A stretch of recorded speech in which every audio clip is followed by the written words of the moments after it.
सभी छात्रों को नमस्कार करते हुए आज हम 10वीं कक्षा के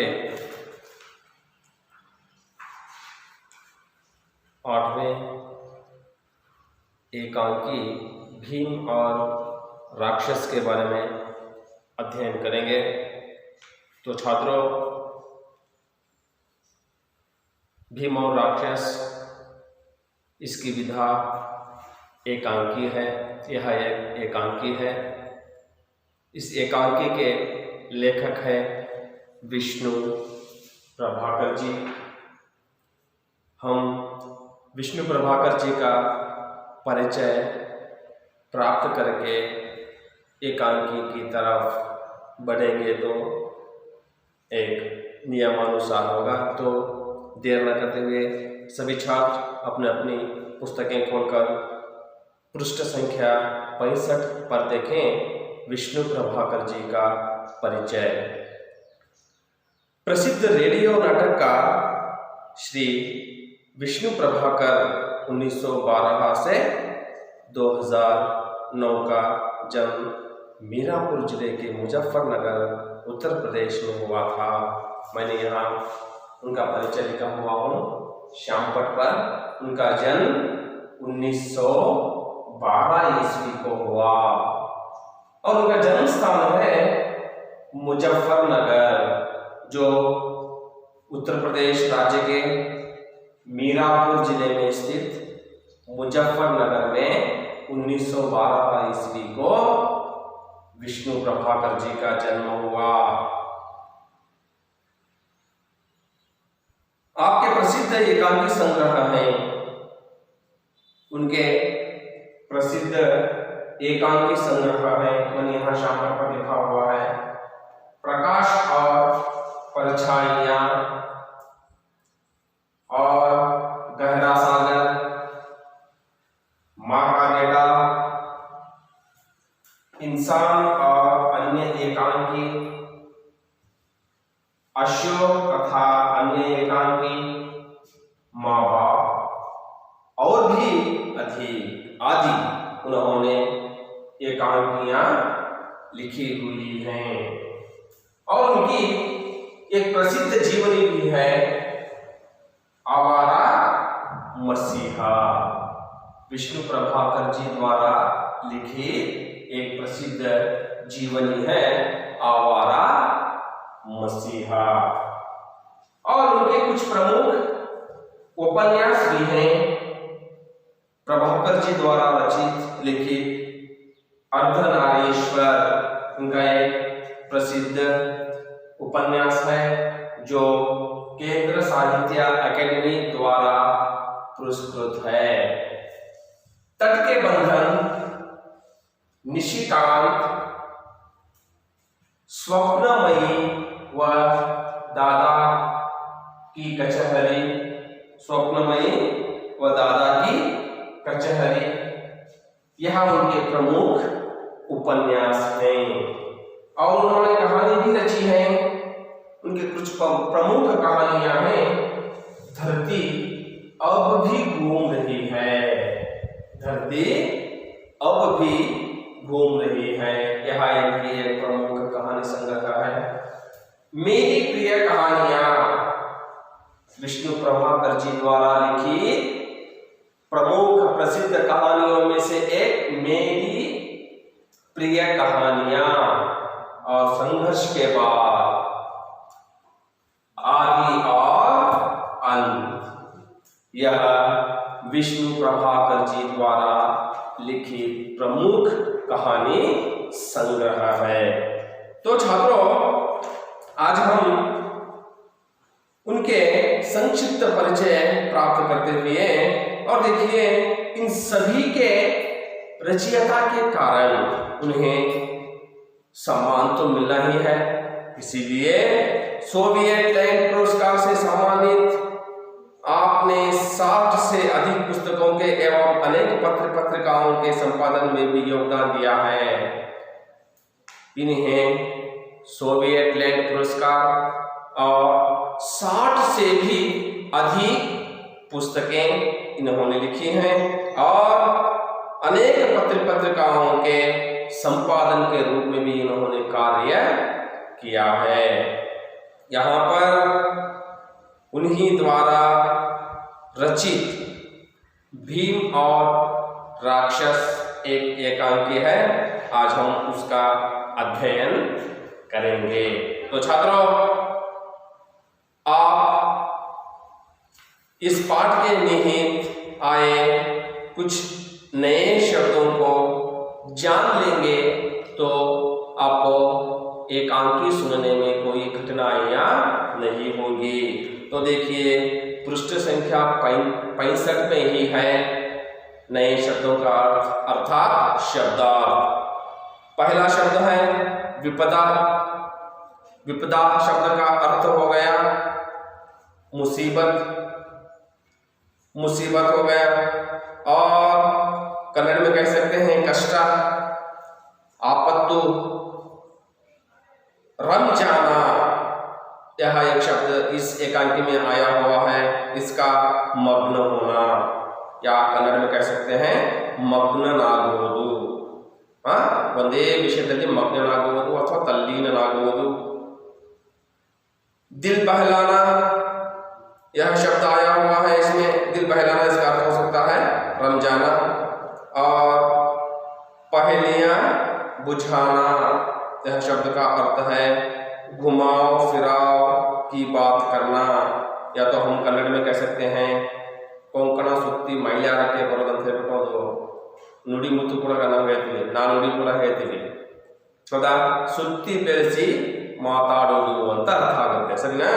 पहेलियां बुझाना, इस शब्द का अर्थ है घुमाओ फिराओ करके बात करना। रखवाली, यह शब्द आया हुआ है पहरेदारी, या हम कन्नड़ में कह सकते हैं रक्षणाकार, रक्षणे ಮಾಡೋನು।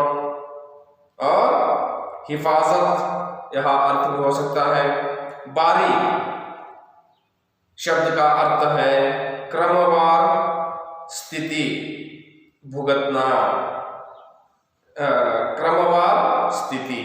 जो बारी का अर्थ यह हो सकता है क्रमवार, या तो हम कन्नड़ में कह सकते हैं सर्दी आ गई, साल आ गई, यह हम कन्नड़ में कह सकते हैं। और भुगतना, यह शब्द का अर्थ है झेलना, या तो कन्नड़ में कह सकते हैं अनुभविಸುವುದು।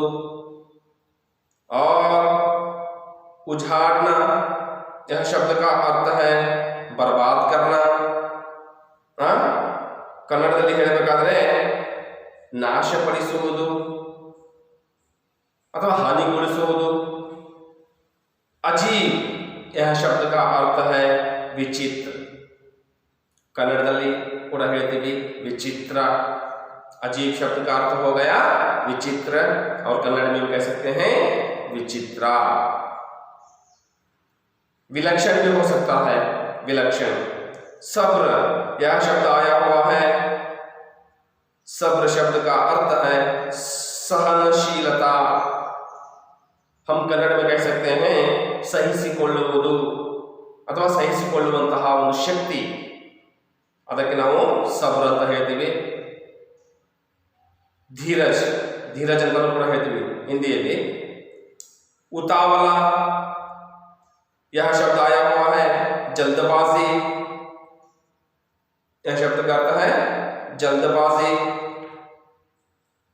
कन्नड़ದಲ್ಲಿ ಹೇಳಬೇಕಾದರೆ ಅವಸರ, ಅವಸರ ಅಂತ ಹೇಳ್ತೀವಲ್ಲ, ಅವಸರ, ಅವಸರ ಅಂತ ಹೇಳಬಹುದು।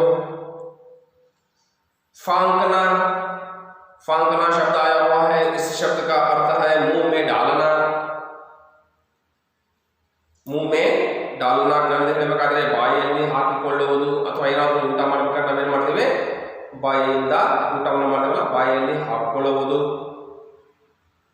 बहकाना, यह शब्द का अर्थ है चकमा देना, कन्नड़ದಲ್ಲಿ ಹೇಳಬೇಕಾದರೆ ಚಕಿತಗೊಳಿಸುವುದು, आश्चर्यಗೊಳಿಸುವುದು। धोखा देना, यह अर्थ भी हो सकता है। जबान संभालना, यह शब्द आया हुआ है इस पाठ में, इस एकांकी में। बोलने में उचित, बोलने में उचित ಕನ್ನಡ ಹೇಳಬೇಕಾದರೆ ಬಾಯಿ ಬಿಗಿ ಹಿಡಿದು ಮಾತಾಡುವುದು, ಅಥವಾ ನಾವು ಹಿರಿಯರ ಜೊತೆ ಹೇಗೆ ಮಾತಾಡಬೇಕು, ಸಮವಯಸ್ಕರ ಜೊತೆ ಹೇಗೆ ಮಾತಾಡಬೇಕು, ಚಿಕ್ಕ ಮಕ್ಕಳ ಜೊತೆ ಹೇಗೆ ಮಾತಾಡಬೇಕು ಎಂಬ ಜ್ಞಾನ ಹೊಂದಿರುತ್ತಲ್ಲ, ಅದಕ್ಕೆ ಜबान संभालना। और इसका अर्थ हो गया अनुचित का विचार करना, यह भी हिंदी में हो सकता है। साबुत ಇದರ ಅರ್ಥ, यह शब्द का सब ಕನ್ನಡದಲ್ಲಿ ಹೇಳಬೇಕಾದ್ರೆ ಎಲ್ಲ, समूचा, यह भी शब्द हिंदी में कह सकते हैं। साबुत का अर्थ सब हो सकता है, समूचा भी हो सकता है।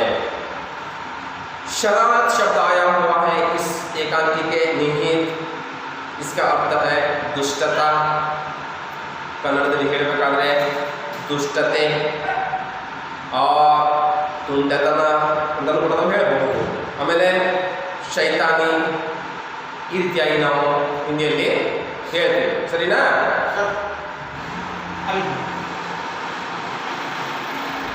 तंग करना, यह शब्द का अर्थ है परेशान करना। ಕನ್ನಡದಲ್ಲಿ ಹೇಳಬೇಕಾದ್ರೆ ಇನ್ನೊಬ್ಬರಿಗೆ ತೊಂದರೆ ಕೊಡುವುದು, ತೊಂದರೆಗೆ ಒಳಪಡಿಸುವುದು ಅಂತಾಗುತ್ತೆ। लाश शब्द इस एकांक में आया हुआ है। लाश शब्द का अर्थ है शव अथवा हेना। हकलाना, यह शब्द का अर्थ है रुक रुक कर बोलना। ಕನ್ನಡದಲ್ಲಿ ಹೇಳಬೇಕಾದರೆ ಮಾತನಾಡಬೇಕಾದರೆ ನಿಂತು ನಿಂತು ಮಾತನಾಡುವುದು, ಸರಾಗವಾಗಿ ಮಾತನಾಡದೆ ಮಧ್ಯದಲ್ಲಿ ನಿಂತು ನಿಂತು ಮಾತಾಡೋದಕ್ಕೆ ಹಕಲಾನ ಅಂತ ನಾವು ಹಿಂದಿಯಲ್ಲಿ ಶಬ್ದದ ಅರ್ಥ ಹೇಳ್ತೀವಿ, ಸರಿನಾ? यह शब्द के अर्थ हो गए जो इस एकांकी के निहित आए हुए नए शब्द हैं। आप उन सभी शब्दों का अर्थ पहचान लिया और इस एकांकी के हम और बढ़ेंगे। तो छात्रों पृष्ठ संख्या 57 में देखिए, विष्णु प्रभाकर द्वारा लिखित भीम और राक्षस। और इस एकांकी को हम अध्ययन करने से पहले इस एकांकी का आशय को हम समझ लें तो और भी हमें उचित होगा। तो चलिए न देर करते हुए इस एकांकी का आशय को हम समझ लेते हैं। यह एक पौराणिक एकांकी है, यह एक पौराणिक एकांकी है और भीम के द्वारा बकासुर का वध इस एकांकी का कथासार है। भीम के द्वारा जो एक राक्षस का, बकासुर का संहार किया जाता है, उसका वध किया जाता है और उसको मराया जाता है, उसी कथा को इस एकांकी के निहित हम अध्ययन करेंगे। उसी का यह कथासार है इस एकांकी में। दानवता पर मानवता की जीत और अच्छाई के सामने बुराई की हार इस एकांकी का संदेश है। देखिए यहाँ पर जो बुराई है उस पर अच्छाई की जीत का एक संकेत है और दानवता पर मानवता की जीत, जिन्होंने मानवता को परेशान कर रखा है, उनकी जान पर जान गंवाने पर तुला है, उन पर मानवीयता का एक जीत प्राप्त करना ही इस एकांकी के निहित आया हुआ एक आशय है। तो छात्रों इस एकांकी के आशय को भी हमने समझ लिया और विष्णु प्रभाकर जी के हम परिचय भी प्राप्त कर लिया और इस एकांकी के निहित आए नए शब्दों को भी हमने पहचान लिया। अब हम पाठ की ओर, एकांकी की ओर बढ़ेंगे। तो देखिए हमने पात्र परिचय प्रथम रूप से प्राप्त कर लेंगे, पहचान लेंगे, जान लेंगे। तो ब्राह्मण घर का मालिक, यहाँ पर एक ब्राह्मण का पात्र है। पात्र परिचय को मैं आपको समझा रहा हूँ। एक पात्र परिचय में प्रथम पात्र है जो ब्राह्मण, उस घर का मालिक। कौन से घर का, तो आपको एकांकी में आगे मालूम हो जाएगा। आप बस इतना जान लीजिए कि ब्राह्मण नामक एक मालिक है जो घर का मालिक। ब्राह्मणी, ब्राह्मण की पत्नी, और एक ब्राह्मणी है और उस ब्राह्मण की पत्नी है और उसके घर के मालिक की पत्नी। कुंती भीम की माता, आप सभी को मालूम है, भीम की माता कुंती इसमें आती है। और भीम कुंती का पुत्र, कुंती का पुत्र भीम भी इसमें एकांकी में आ जाएगा। अब बकासुर राक्षस, और एक बकासुर का भी इसमें इस एकांकी में पात्र आ जाएगा। तो आप लोग सबको ज्ञात हो गया, एक ब्राह्मण है, एक घर का मालिक और ब्राह्मणी, उस घर के मालिक ब्राह्मण की पत्नी, और तीसरा कुंती जो भीम की माँ है, माता है, और चौथा भीम है जो कुंती का पुत्र है, और पांचवा बकासुर है जो राक्षस। बस इतने ही पात्र इस एकांकी के नियत आते हैं। तो चलिए देखिए, हम पहला दृश्य को आप एक कल्पना कीजिए। पहला दृश्य का कल्पना आपकी ऐसी होनी चाहिए, मैं आपको कल्पना लोक में ले जाऊंगा। आप यह कल्पना कीजिए कि मैं आपको अभी बताने वाला हूं। तो चलिए देखिए, मंच पर एक मकान के आंगन का दृश्य आप कल्पना कीजिए। उस कल्पना में एक मकान का दृश्य है, एक मकान आपको दिखाई देता है। गरीब ब्राह्मण का घर है, वही जो हमने पात्र में अभी परिचय प्राप्त किया है। ब्राह्मण का घर है, गरीब है, उस गरीब ब्राह्मण का घर हमें मंच पर दिखाई देता है। सभी रो रहे हैं और उस घर में सभी रो रहे हैं, सब लोग रोते रहते हैं, चारों ओर उदासी है। उस घर में चारों ओर उदासी ही हमें दिखाई दे रही है। उस घर में ब्राह्मण और ब्राह्मण के पत्नी, ब्राह्मण के बच्चे सभी रो रहे हैं चारों ओर, अर्थात उस घर में उदासी छाई हुई है। पर्दा उठने पर लोग रोते रोते बात कर रहे हैं। ज्यों ही उस एकांकी का पर्दा उठ जाएगा तो तब उस ब्राह्मण के घर में सब लोग रोते रोते एक दूसरे से बातें करते हुए आपको नजर आ जाएंगे। यही एक पहले दृश्य का आपको कल्पना कर लेना चाहिए। आशा करता हूँ आप सभी को इस पहले दृश्य के जो कल्पना है, जो दृश्य तो मंच पर आना है, उसकी कल्पना आपको आ गई होगी। एक ब्राह्मण का घर है, ब्राह्मण के घर में और उसकी पत्नी ब्राह्मणी है और उसके बच्चे हैं और वे सब रो रहे हैं, और चारों ओर उदासी का मौसम है। और उसी बीच ज्यों ही पर्दा उठता है इस एकांकी का, सब रोते रोते एक दूसरे से बात कर रहे हैं। बस यही आपको कल्पना कर लेना है।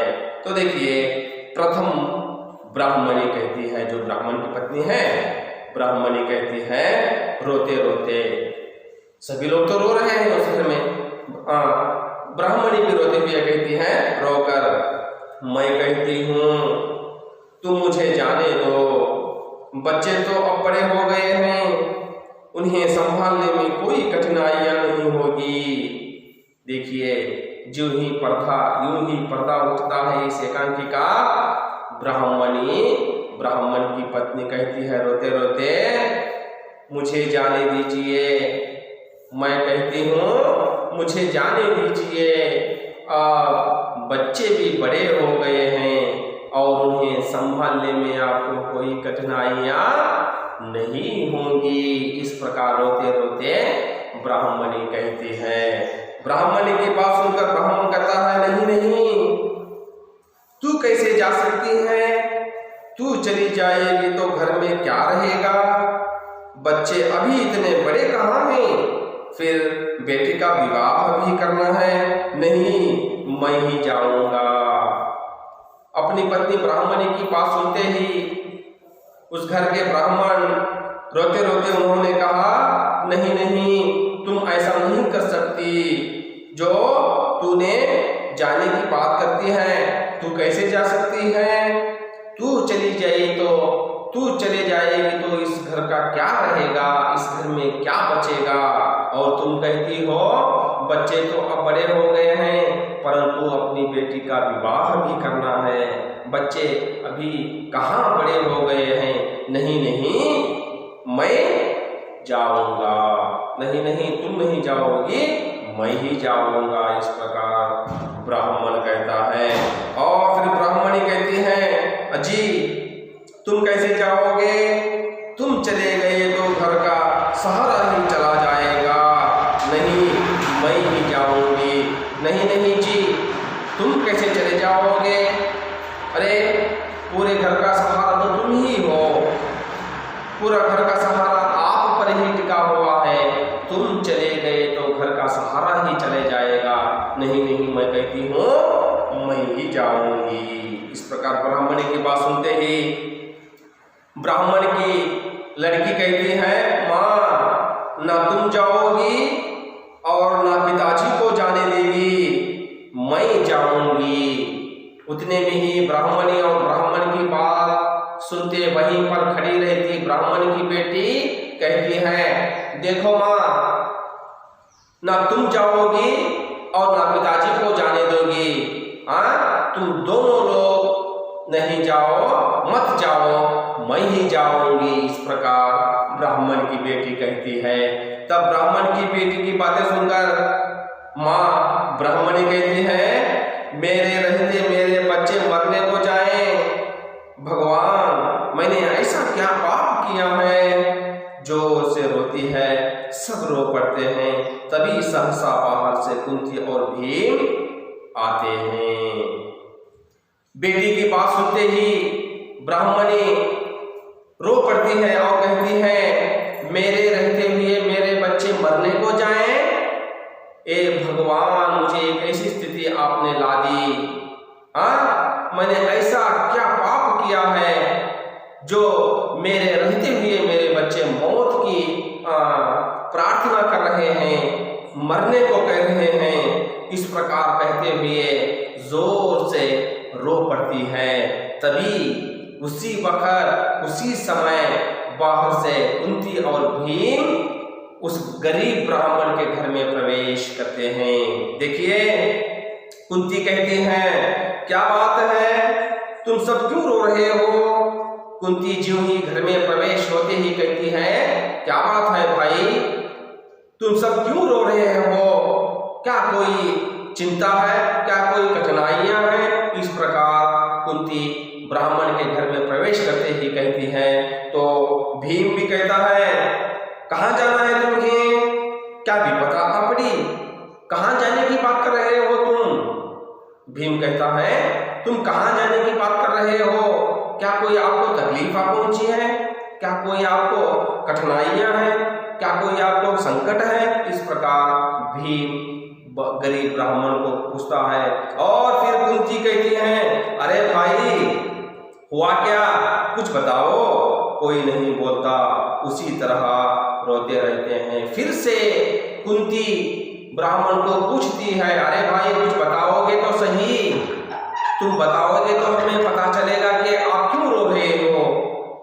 इतना कहने पर भी कोई नहीं बताता, सब रोते रहते हैं, सब रोते रहते हैं, उसी तरह रोते रहते हैं। फिर भीम कहता है, हाँ हाँ, रोना बंद करके बात बताओ। अरे भाई, अपना रोना बंद करो और आपको कौन सी विपदा आ पहुंची है, आपको कौन सी पीड़ा आ पहुंची है, आपको कौन सी कठिनाइयां हैं, आप हमें बताएं तो सही। इस प्रकार फिर भीम कहता है। तो तब ब्राह्मण कहता है, बात क्या है, मेरा भाग्य फूट गया।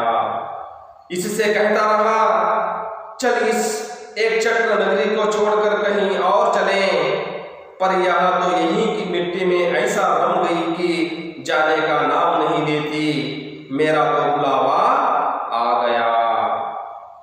कुंती और भीम की बातें सुनते सुनते कुछ नहीं कहते, एक समान रोते रहते हैं। तब एक से दो तीन बार कुंती और भीम पूछते हैं तो तब ब्राह्मण कुंती और भीम को जवाब देता है, हाँ क्या बताएं, हाँ हम कौन सी बात बताएं आपको, मेरा तो भाग्य फूट गया, मेरा भाग्य सही नहीं है और मैं इस मेरी पत्नी को कहता रहा चल इस एक नगरी के छोड़कर हम कहीं और चले जाएं, पर मेरी पत्नी ने इस नगर को छोड़ने की बात ही नहीं कही, यहीं पर रहने की बात कही।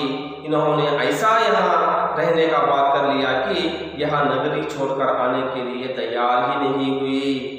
देखिए अब हमें ऐसी विपदा आ पड़ी है, अब हमें ऐसी कठिनाइयां आ पड़ी है जो वह मैं कह नहीं सकता, मैं क्या बताऊं आपको। चलिए मेरा तो बुलावा अभी आ गया, मैं जाऊंगा। इस प्रकार ब्राह्मण कुंती और भीम को कहता है।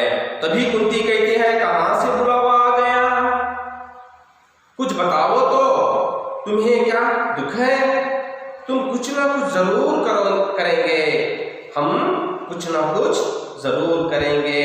तो तब गरीब ब्राह्मण की बात सुनकर कुंती कहती है कहां से बुलावा आ गया आपको, हाँ कुछ बताओ तो, तुम्हें क्या दुख है, तुम्हें कौन सी दुख की बात कर रहे हो, यदि तुम हमें बताएंगे तो हम तुम्हारी कुछ ना कुछ जरूर सहायता करेंगे, कुछ ना कुछ जरूर करेंगे। इस प्रकार कुंती कहती है। तब ब्राह्मण कहता है हाय बहन, तुम हमारे अतिथि हो, अतिथि को अपने दुख से दुखी नहीं करना चाहिए।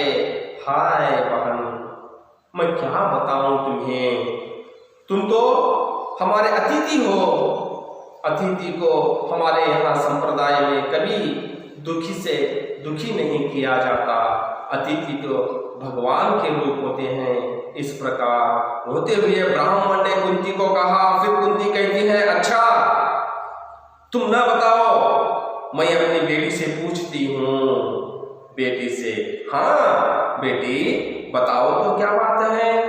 तो तब गरीब ब्राह्मण के मुंह से यह बात सुनते हुए कुंती कहती है नहीं भैया तुम मत बताओ, हाँ मैं अपनी बेटी से पूछ लेती हूँ।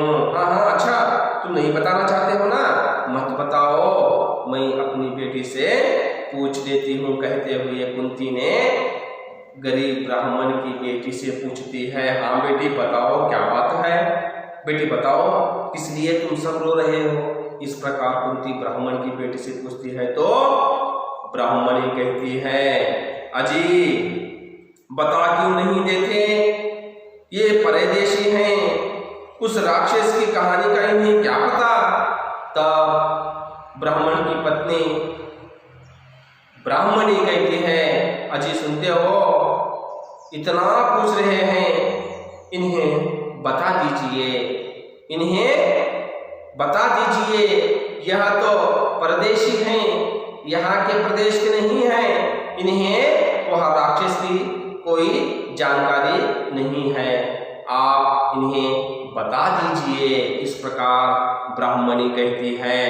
तब भीम कहता है ओहो बकासुर, फिर वह क्या करता है, ओहो तुम लोग बकासुर की बात कर रहे हो, अच्छा तो वह बकासुर क्या करता है।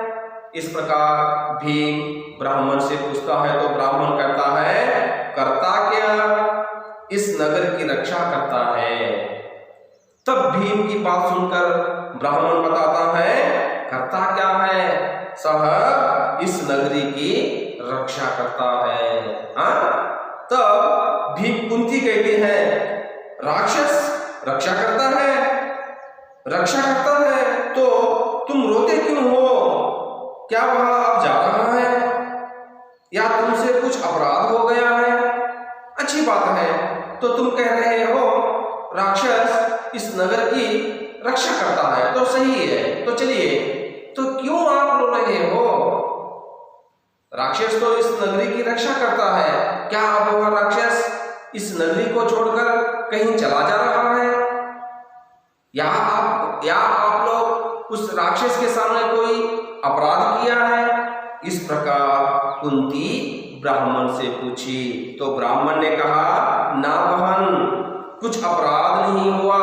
नहीं बहना, हम में से किसी ने उस राक्षस के सामने कोई अपराध नहीं किया, कोई गलत नहीं किया। तो फिर भीम कहता है, तुम पहेलियां बुझा रहे हो।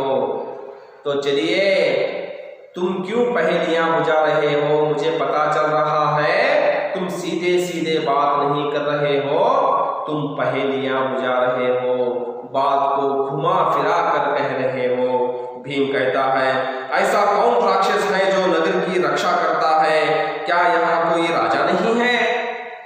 तुम बात को घुमा फिरा कर बात कर रहे हो। ऐसा कौन सा राक्षस है जो नगरी की रक्षा करता है?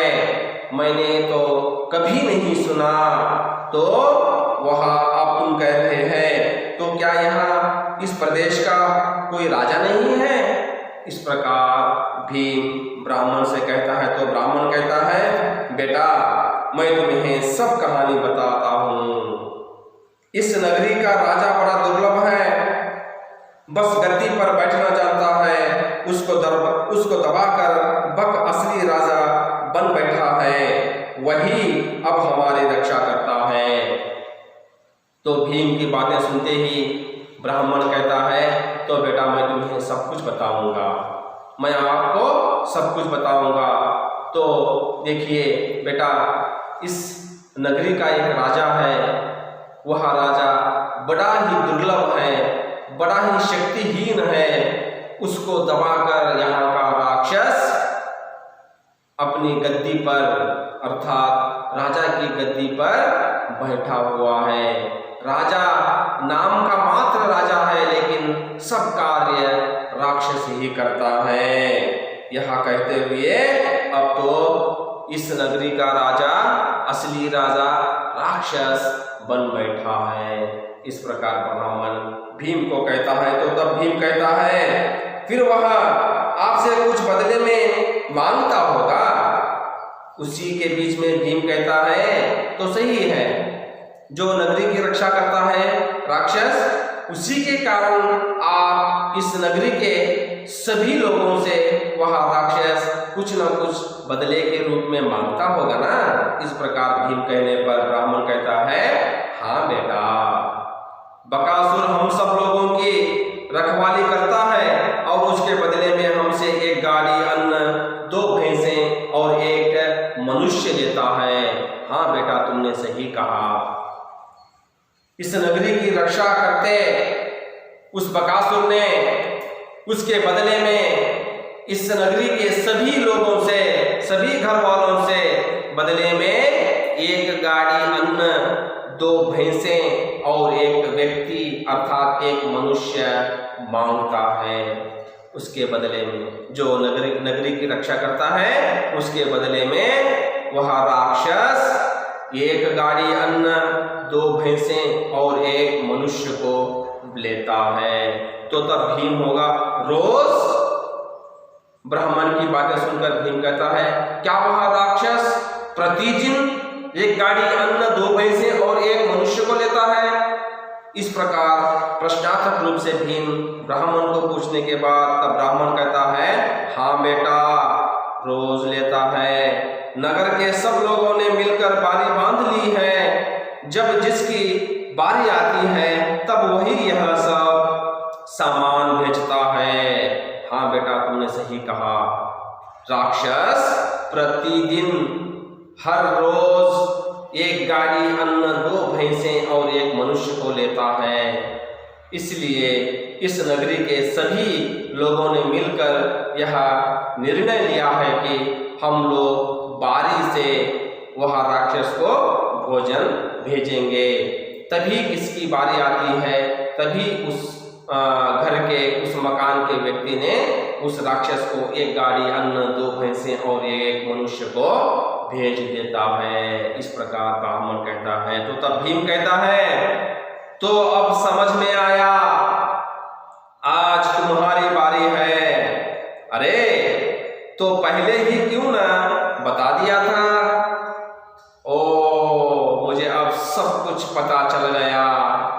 ब्राह्मण की बातें सुनकर भीम कहता है, अच्छा मुझे अब सब कुछ पता चल गया, लगता है आज आपकी बारी होगी, इसलिए आप सब लोग रो रहे हो। इतनी सी बात तो तुमने मुझे पहले ही क्यों नहीं बता दिया।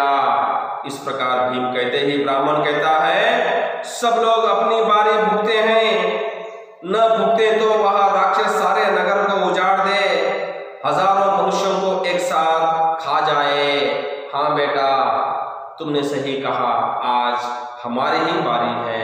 यदि आज हम उस राक्षस को, उसके एक गाड़ी अन्न, 2 भैंसें और 1 मनुष्य को नहीं भेजा दिया तो वे गांव में आकर गांव को उजाड़ देगा और एक मनुष्य के बदले हजारों व्यक्तियों को खा जाएगा।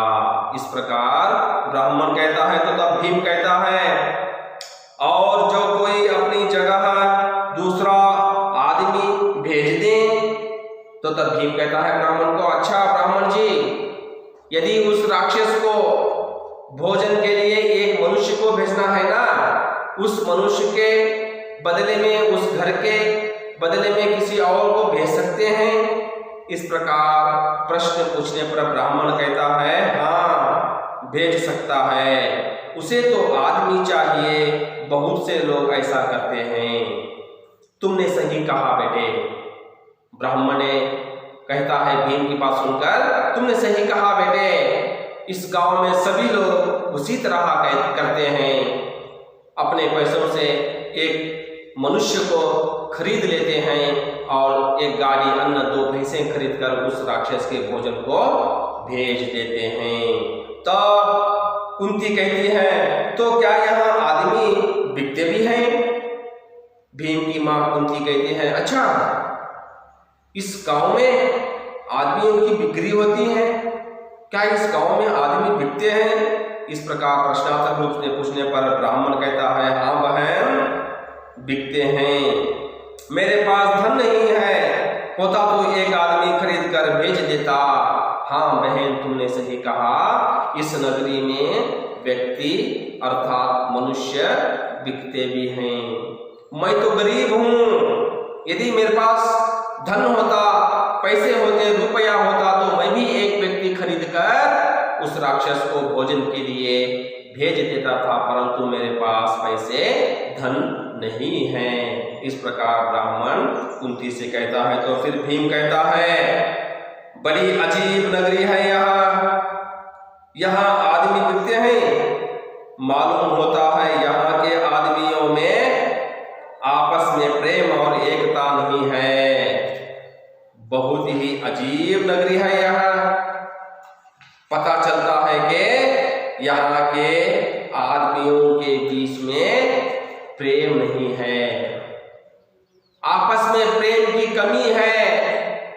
आपकी बातें सुनकर मुझे यहाँ पता चला कि यहाँ के आदमी बहुत ही दुष्ट हैं, बहुत ही स्वार्थी आदमी यहाँ इस नगरी में जीते हैं। इस प्रकार कहते हुए और कुंती कहती है, लेकिन ऐसा तुम कब तक उस राक्षस का पेट भरते रहोगे?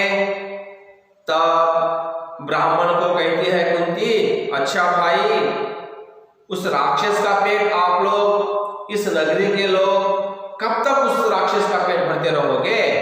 कब तक उस राक्षस को आप इस तरह व्यक्ति, एक गाड़ी अन्न, 2 भैंसें बेचते रहोगे?